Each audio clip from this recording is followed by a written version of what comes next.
My dear students, today we learn class 12th biology, topic plant embryology.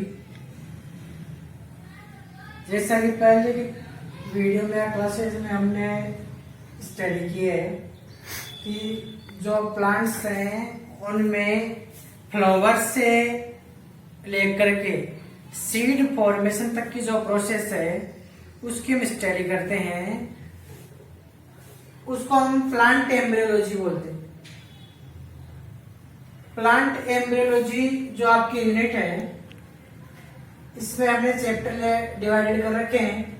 तो जो first chapter है asexual reproduction and sexual reproduction या plants में है, इनकी मेथड पहले की वीडियोस में बता दी गई है। फिर हम पढ़ रहे थे, स्टडी कर रहे थे मेल एंड फीमेल गेमेटोफाइट की, यानी कि फ्लावर है, उस फ्लावर में male reproductive part and female reproductive part कौन से हैं और उनसे क्या क्या बनते हैं, वो बातें हम कर रहे थे।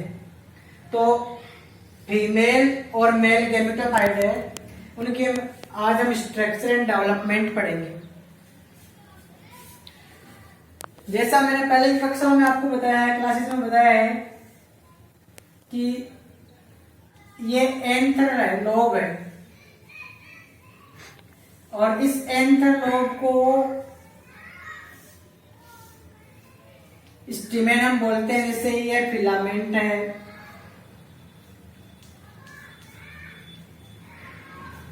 इसका नाम है कनेक्टिव, और ये एंथर लोब है।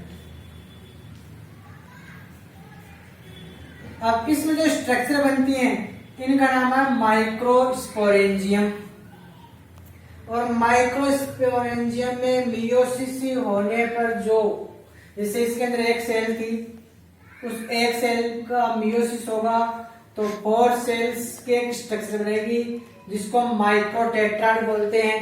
और ये माइक्रोटेट्राड सेपरेट अलग अलग होकर के और बनेंगे पोलन ग्रेन, तो इसका नाम है pollen grain. Pollen grain other name इसका बोलते हैं हम माइक्रोस्पोर। तो ये माइक्रोस्पोर है, उसका फॉर्मेशन हो जाता है। अब माइक्रोस्पोर है, इसकी स्ट्रक्चर में क्या होता है कि एक ओव्यूल शेप्ड एक स्ट्रक्चर है, अंडाकार शेप्ड स्ट्रक्चर है, इसमें न्यूक्लियस है, ये पूरा पूरा साइटोप्लाज्म है, इसमें 3 पोर है जिनको हम बोलते हैं जर्म पोर, और ये इसकी आउटर लेयर है। तो ये तो हो गया जर्म पोर, ये आउटर लेयर या एक्जेन बोलते हैं इसको, और ये जो अंदर वाला लेयर है इसको बोलते हैं इनर लेयर या इंटाइन। ये इसका न्यूक्लियस हो गया।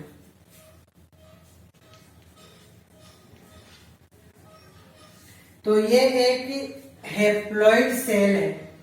यहां पर क्या था, पूरा का पूरा डिप्लॉइड सेल था। जैसे मैंने आपको एक एग्जांपल भी दिया था, जैसे मान लो ये ऑनियन या प्याज की एंथर है, तो प्याज की एंथर में क्रोमोसोम नंबर है 14, जिनको हम ब्रैकेट में 2n भी बोल सकते हैं। इट मीन्स ये डिप्लॉइड है, और इन सेल्स में मियोसिस होने पर जो क्या बनेगा, माइक्रोस्पोर बनेगा। इसमें क्रोमोसोम नंबर 7 है, इट मीन्स ये क्या है, हैप्लॉइड है। तो ये एक हैप्लॉइड सेल बन गई है। अब जो बनने वाली हैप्लॉइड सेल है, उस हैप्लॉइड सेल से आगे न्यू जनरेशन फॉर्मेशन करने में हेल्प मिलती है। अरे जैसे कई बार आपने सोचा भी तो है ना ऐसा कि भाई प्याज के प्लांट से प्याज ही बनेगा, वहां पर आलू क्यों नहीं बन पाया, क्योंकि ये क्रोमोसोम नंबर है, उनमें क्या है, रिप्रोडक्शन की प्रोसेस जो नाम से ही है, रिप्रोडक्शन, री यानी फिर से प्रोडक्शन उत्पन्न करना, यानी कि अपने समान फिर से उत्पन्न करने का जो पावर है वो रिप्रोडक्शन है। और एम्ब्रियोलॉजी में है क्या, पूरा पूरा पूरा प्लांट रिप्रोडक्शन है। तो यहाँ पर क्या था कि जैसे प्याज की एक सेल थी, इससे आगे नए हमें प्याज लेने हैं, तो पहले मेल और फीमेल जो प्याज के पार्ट हैं, रिप्रोडक्टिव पार्ट हैं, उनमें मियोसिस होगा तो क्या बनेंगे, माइक्रोस्पोर बनेंगे, जिनमें क्रोमोसोम नंबर आगे हो जाएंगे। तो ये तो मेल पार्ट था अभी, किसका, प्लांट का मेल पार्ट था। अब इस मेल पार्ट में आगे और डेवलपमेंट होता है, तो अब आगे जो डेवलपमेंट होगा वो हम देखते हैं।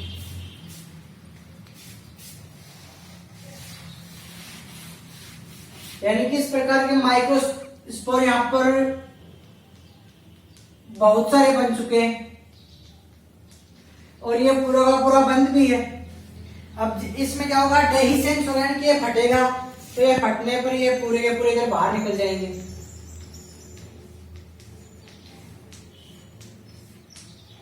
सुना ना आपने कि एलर्जी प्लांट के एक विशेष प्रकार के क्रॉप में जाने पर ह्यूमन बीइंग से उसको एलर्जी होती है।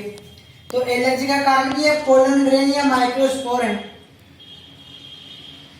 या फिर जो जिम्नोस्पर्म प्लांट्स हैं उनमें येलो कलर के माइक्रोस्पोर बिखरते हैं, जिनसे पूरा एरिया है, साउथ जो कंट्रीज हैं, साउथ जो स्टेट हैं, उनका पूरा एरिया येलो कलर का दिखता है। उसको हम बोलते हैं येलो क्लाउड भी, यानी कि पीले रंग के बादल से दिखाई देने लगते हैं। तो वो किस कारण से दिखेंगे, इन प्लांट्स के पोलन ग्रेन है उनके बिखरने से होता है, और हमारे भी होता है ऐसे जनरली विशेषता। तो ये पोलन ग्रेन इनका डेहिसेंस हो गया, बिखर करके बाहर आ गए। अब ये यहां से क्या रहेंगे, एयर में मूविंग करते हुए प्लांट का जो फीमेल रिप्रोडक्टिव पार्ट है उस पर जाएंगे और वहां पर ये जर्मिनेट होते हैं। तो प्लांट का जो फीमेल रिप्रोडक्टिव पार्ट है उस पर जाकर के इनमें जो जर्मिनेशन होगा तो एक नई स्ट्रक्चर बनेगी, जिसको हम बोलते हैं मेल गैमेटोफाइट। तो जैसे ये गाइनोसियम यानी कि प्लांट का रिप्रोडक्टिव पार्ट है, फीमेल रिप्रोडक्टिव पार्ट, और एयर में मूविंग करते हुए यहाँ पर ये माइक्रोस्पोर रहेंगे, जिन्हें हम पोलन ग्रेन बोल रहे हैं। ये यहाँ पर आकर के अटैच हो जाएंगे। इनमें भी एक न्यूक्लियस ही है। तो ये क्या करेगा, पहले इसमें माइटोसिस होगा तो इसमें 2 न्यूक्लियस बन जाएंगे, 2 सेल बन जाएंगी, एक न्यूक्लियस और एक दूसरा न्यूक्लियस। अब जो ये बड़े वाला न्यूक्लियस है इसको हम बोलते हैं वेजिटेटिव सेल, वेजिटेटिव न्यूक्लियस, और इसको बोलते हैं हम जर्म सेल या जर्म न्यूक्लियस। अब होगा क्या कि यहां से केमिकल्स लेकर के, एंजाइम्स लेकर के माइक्रोस्पोर का जो एंटाइन है या जो इनर मेम्ब्रेन है वो इनर मेम्ब्रेन स्वेल होगी, यानी फूलेगी। तो फूलने पर इस पर दबाव लगेगा, दबाव लगने पर क्या होगा कि ये जो एंजाइम है ये हार्ड होती है, तो ये इसको कंट्रोल करेगा। कंट्रोल करने पर ये जो जर्म पोर है, इन जर्म पोर से ये इंटाइन बाहर निकल जाएगा, इसे ट्यूब के रूप में। तो जैसे ट्यूब के रूप में बाहर निकलेगा तो अब इसका नाम तो जाएगा पोलन ट्यूब। ये था पोलन ट्यूब, और ये सेल डैमेज हो जाएगी, और ये जो सेल है ना इसके न्यूक्लियस में वो 2 गैमेट बनाएंगे, और इनको हम बोलते हैं मेल गैमेट। और अब जो स्ट्रक्चर बन रही है इसका नाम ही है मेल गैमेटोफाइट। तो पहले वाले वीडियो में और आज वाले वीडियो में हमने केवल अभी मेल गैमेटोफाइट की स्ट्रक्चर पढ़ी और डेवलपमेंट पढ़ा, ठीक है। अब चलता है सेकंड बात, फीमेल गैमेटोफाइट। तो फीमेल गैमेटोफाइट की स्टडी करने से पहले हमें पहले प्लांट का फीमेल रिप्रोडक्टिव पार्ट के बारे में थोड़ी जानकारी लेनी पड़ेगी। तो प्लांट के जितने भी जो रिप्रोडक्टिव पार्ट है उनको बियर्स कौन करता है, तो आपको पता है कि फ्लावर बियर करता है उनको, फ्लावर धारण करता है उनको। ये टिपिकल फ्लावर की स्ट्रक्चर है।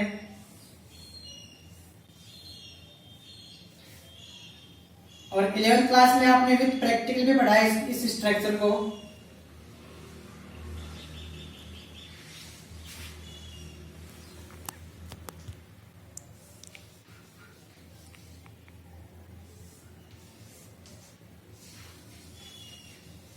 तो ये तो था मेल रिप्रोडक्टिव पार्ट, ये सेपल था, ये पेटल था। और अब ये जो रह गया इसका नाम है फीमेल रिप्रोडक्टिव पार्ट या फीमेल रिप्रोडक्टिव पार्ट, जिसको हम बोलते हैं गाइनोसियम। क्या बोलते हैं? गाइनोसियम बोलते हैं। अब ये जो गाइनोसियम है, इस गाइनोसियम को हम कार्पल्स भी बोल सकते हैं। अदर नेम और इसका मेगास्पोरोफिल भी बोल सकते हैं इसको। तो इसको हम बाहर निकाल लेते हैं और इसकी जो स्ट्रक्चर है उसके पार्ट देखते हैं। जैसे मेल रिप्रोडक्टिव पार्ट की भी 3 पार्ट थे, वैसे इसके भी 3 पार्ट हैं।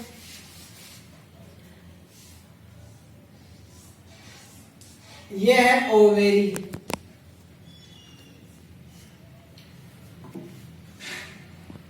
इसका नाम है स्टाइल, और इसका नाम है स्टिग्मा। तो ये 3 पार्ट्स हो गए। जो बेस पार्ट बोर्ड है उसका नाम है ओवेरी, जो ट्यूब लाइक मिडिल पार्ट है उसका नाम है स्टाइल, और जो स्टेज लाइक स्ट्रक्चर है उसका नाम है स्टिग्मा। तो ये प्लांट का फीमेल रिप्रोडक्टिव पार्ट। अब इस फीमेल रिप्रोडक्टिव पार्ट में जो स्ट्रक्चर बनती है जिससे सीड फॉर्मेशन होगा, उस स्ट्रक्चर को बोलते हैं फीमेल गैमेटोफाइट। तो ये क्या करता है, स्टिग्मा क्या करेगी, पोलन ग्रेन को धारण करेगी। स्टाइल से क्या निकलेगी, पोलन ट्यूब निकलेगी, और ये अंदर अब ओवेरी है। तो इस ओवेरी में क्या होता है, ओव्यूल होता है। क्या होगा, ओव्यूल। अब ओव्यूल का फॉर्मेशन हम करेंगे तो ओव्यूल बनेगा कैसे। सबसे पहले यहाँ पर कुछ सेल्स होती हैं और वो सेल्स डेवलपमेंट करके एक स्ट्रक्चर बनाएंगी छोटी सी। अब इस स्ट्रक्चर में एपोपोडियल नाम की सेल्स बनेगी और ये सेल्स बार बार डिवीजन करेगी और बार बार डिवीजन करके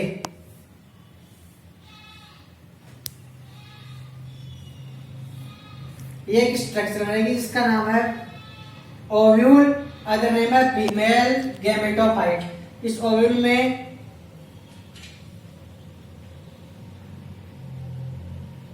7 तो सेल हैं और 8 न्यूक्लियस है। तो इससे इस प्रकार जो स्ट्रक्चर का फॉर्मेशन हो रहा है तो वो तो रहेगा फीमेल गैमेटोफाइट का डेवलपमेंट। और फीमेल गैमेटोफाइट की अब जो स्ट्रक्चर आपके सामने है, इसमें फ्यूनिकल है, ये इंटेग्यूमेंट है, आउटर इंटेग्यूमेंट और इनर इंटेग्यूमेंट। ये जो अंदर, इसके अंदर जो बैग लाइक स्ट्रक्चर है इसका नाम है एम्ब्रियो सेक। और इस एम्ब्रियो सेक में जो सेल्स हैं इनका नाम है एग अपैरेटस और इनका नाम है एंटीपोडल सेल्स। एग अपैरेटस में जो इंपॉर्टेंट जो सेल्स है, यहाँ पर बीच वाली सेल्स है, इसका नाम है फीमेल गैमेट। तो यहाँ पर देखिए, इसके अंदर यहाँ पर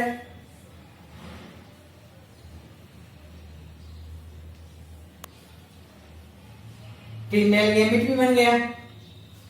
तो ये तो बात थी इनका डेवलपमेंट और स्ट्रक्चर। तो हमने क्या बना लिया, मेल गैमेटोफाइट भी हमारे पास, देखो ये ऊपर, और फीमेल गैमेटोफाइट भी हमारे पास है। तो अब बात आएगी, अगला पॉइंट हो क्या है, फर्टिलाइजेशन। फर्टिलाइजेशन यानी कि मेल गैमेट और फीमेल गैमेट का जो फ्यूजन होता है उसको हम कहते हैं फर्टिलाइजेशन। जैसे मैंने पहले भी आपको एक एग्जांपल दिया था कि कुछ प्लांट्स ऐसे हैं जिन पर सिंगल फ्लावर लगते हैं, जैसे आपका पपाया या पपीता। उसमें तो पपाया में या पपीता में आपने देखा है कि एक तो मेल प्लांट होता है जिसके केवल फ्लावर ही फ्लावर आते हैं, और एक होता है फीमेल प्लांट जिसके फ्लावर और फ्रूट दोनों आते हैं। तो बताओ कि जो फीमेल प्लांट है उसके पास मेल पार्ट कहाँ से आया? तो आपने पढ़ा कि मेल पार्ट जो हनी बी है या इंसेक्ट्स हैं, बर्ड्स हैं, वो क्या करते हैं कि मेल प्लांट से मेल गेमेटोफाइट को लेकर के आते हैं या पोलन ग्रेन को लेकर के आएंगे। अब ये जो पोलन ग्रेन है ये सीधा कहाँ पर गिरेगा? इस स्टिग्मा पर गिरेगा। तो स्टिग्मा पर गिरने की जो एक प्रोसेस है उसको हम बोलते हैं पोलिनेशन। क्या बोलते हैं? पोलिनेशन बोलते हैं। और पोलिनेशन की वेरियस टाइप की मेथड्स भी हैं, जैसे एयर से पोलिनेशन हो सकता है, एयर से भी आ सकते हैं पोलन ग्रेन, वाटर से भी आ सकते हैं, इंसेक्ट से भी आ सकते हैं, ब्रेड से भी आ सकते हैं, और कोई एनिमल भी हो सकता है, उससे पोलन ग्रेन यहाँ पर आ जाएंगे। अब जैसे ये पोलन ग्रेन यहाँ पर आकर के गिरेंगे तो पोलन ग्रेन या माइक्रोस्पोर का जर्मिनेशन होगा, पोलन ट्यूब बनेगी, और ये पोलन ट्यूब है वो एंट्री करती हुई फीमेल गेमेटोफाइट या फीमेल गेमेट के पास जाकर के फ्यूज हो जाएगी। इस प्रोसेस का नाम ही क्या है? फर्टिलाइजेशन है। तो फर्टिलाइजेशन करवाने से पहले ये जो पोलन ट्यूब है इसकी एंट्री हम करवाते हैं। 3 टाइप से होती है, या तो चेलेजल पार्ट से, जिसका ये ऊपर वाला पार्ट है उसको बोलते हैं चेलेजल पार्ट या केलेजा पार्ट, और इसका नाम है माइक्रोपाइल। तो इन दो से हो सकता है। तो देखो, एक तो चेलेजल पार्ट से पोलन ट्यूब इसमें एंट्री कर सकती है, एक इधर से इंटेगुमेंट से एंट्री कर सकती है, और तीसरा टाइप है माइक्रोपाइल से एंट्री कर सकती है। लेकिन सबसे ज्यादा एंट्री किसके द्वारा करती है? माइक्रोपाइल के द्वारा इसमें एंट्री करती है। अब माइक्रोपाइल से जैसे इसमें एंट्री होगी, एंट्री होते ही क्या होगा? ये ट्यूब है, ये ब्रश फट जाएगी और इसमें से मेल गेमिट है वो बाहर निकल जाएगी। अब मेल गेमिट बाहर निकल जाए, इसमें फ्यूजन की प्रोसेस होगी और ये पूरा का पूरा हट जाएगा। अब केवल ओवेरी रहेगी फ्लावर के ऊपर, और ये ओवेरी डेवलप्ड होकर के फ्रूट का फॉर्मेशन करती है। यानी हमारे पास फ्लावर था, फ्लावर से हमारे पास क्या बन गया? फ्रूट बन गया, फल बन गया। तो पुष्प से फल बनने की जो प्रोसेस थी ये इस फर्टिलाइजेशन के बाद में होती। अब इसके अंदर आगे प्रोसेस क्या क्या होंगी वो थोड़ी हम डिस्क्रिप्टिव टाइप से कुछ पढ़ लेते हैं विस्तार पूर्वक। उसका बड़ा डायग्राम बना करके मैं आपको एक्सप्लेन करने का प्रयास कर रहा हूं।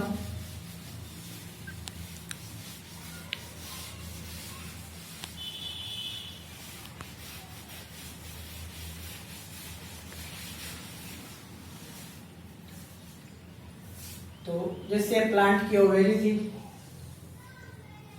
और इस ओवेरी में ये फीमेल गेमेटोफाइट है, और फीमेल गेमेटोफाइट की जो स्ट्रक्चर है इसका नाम है एम्ब्रियो सेक। इस एम्ब्रियो सेक में 3 सेल्स हैं जिनको हम बोलते हैं एग अपैरेटस। ये जो सिंगल सेल और 2 न्यूक्लियस है इसका नाम है सेकेंडरी या पोल सेल्स, और इनका नाम है एंटीपोडल सेल्स। अब जैसे इधर से हम पोलन ट्यूब आएगी और इसमें पोलन ग्रेन के अंदर से क्या निकलेंगे? मेल गेमेट निकलेंगे। तो एक मेल गेमेट तो इस सेल से फ्यूज होगा और दूसरा इस सेल से फ्यूज होगा। तो यहाँ पर फर्टिलाइजेशन 2 बार हो रहा है, इसको हम डबल फर्टिलाइजेशन भी कह सकते हैं। और जितने भी जो एंजियोस्पर्म प्लांट्स हैं उन एंजियोस्पर्म प्लांट्स में डबल फर्टिलाइजेशन की प्रोसेस पाई जाती है। यानी कि फर्टिलाइजेशन 2 बार होगा, एक बार फर्टिलाइजेशन होगा एक मेल गेमेट और फीमेल गेमेट या एक सेल से, दूसरा होगा सेकेंडरी न्यूक्लियस और एक सेल से। तो इस प्रकार से जो फ्यूजन होता है उसको हम बोलते हैं डबल फर्टिलाइजेशन। डबल फर्टिलाइजेशन होते ही होगा क्या कि थोड़े दिनों के लिए यहाँ पर ग्रोथ रुक जाएगी और यहाँ पर सेल डिवीजन स्टार्ट होगा। तो सेल डिवीजन स्टार्ट होने के बाद में क्या होगा कि बार बार यहाँ पर सेल्स फॉर्मेशन होंगी और यहाँ पर एक फूड पार्ट बनेगा जिसको हम बोलते हैं एंडोस्पर्म। ENDOSPERM एंडोस्पर्म बन जाएगा। और याद रखना है आपने थोड़ा दिमाग पर भी जोर दो कि जैसे हम बोलते हैं कि गेहूं क्या है तो आप वैसा लिविंग है, जीवित है, तो फिर वो खाना पीना तो नहीं करता कुछ। तो आपका आंसर होगा हाँ सर ये बात तो बिल्कुल सही है, लेकिन गेहूं को हम उगाने पर वो प्लांट बनाता है, इसका मतलब वो लिविंग तो है। तो जब तक गेहूं का जो या कोई भी सीड है उस सीड के अंदर क्या मिलेगा हमें एंडोस्पर्म मिलेगा। और ये एंडोस्पर्म ये गेहूं का चाइल्ड है। जैसे मान लो व्हाइट सीड है, गेहूं का बीज है मान लो, तो इसमें ये तो इसका बच्चा है जो जर्मिनेशन करेगा और नया प्लांट बनेगा। लेकिन इस बच्चे को, इस चाइल्ड को जब तक हम जर्मिनेट नहीं करते तब तक जीवित रहने के लिए फूड की आवश्यकता होती है। तो वो फूड कहाँ से मिलता है? वो फूड इसको एंडोस्पर्म से मिलता है। और हम भी जो गेहूं का जो फ्लोर या आटा खाते हैं वो भी क्या है? प्लांट का एंडोस्पर्म है। जो कुछ भी हम खाते हैं ना प्लांट सीड में से वो पूरा प्लांट का एंडोस्पर्म है। तो मैंने अभी आपको बताया है कि यहाँ पर कुछ दिनों के लिए क्या रुक जाएगा? डिवीजन रुक जाएगा, सेल डिवीजन रुक जाएगा, यानी कि यहाँ पर कोई ग्रोथ नहीं होगी। ऊपर वाली सेल्स में ग्रोथ होगी, तो ऊपर वाली सेल्स में ग्रोथ होने पर एक न्यूट्रिशन या फूड पार्टिकल्स बनेंगे जिसको हम बोलते हैं एंडोस्पर्म। और ये एंडोस्पर्म डेवलप होने के बाद में यहाँ पर एम्ब्रियो बनेगा और एम्ब्रियो बनेगा और ये पूरा सीड में चेंज हो जाएगा। तो आपने देखा जनरली एक सीड, जैसे मान लो ये आपका ग्राम का सीड है, चने का बीज देखा तो आपको उस तरफ देखना आप उसमें कि ये तो इसका चाइल्ड है, चने का बच्चा है, हम उसको बोलते हैं एम्ब्रियो। और ये तो पूरा भरा हुआ भाग है वो एंडोस्पर्म का है। जब तक ये जर्मिनेट नहीं होता तब तक इस चाइल्ड को या इस एम्ब्रियो को फूड इस एंडोस्पर्म से मिलता रहेगा। तो ये तो था आपका प्लांट एम्ब्रियोलॉजी। Thank you.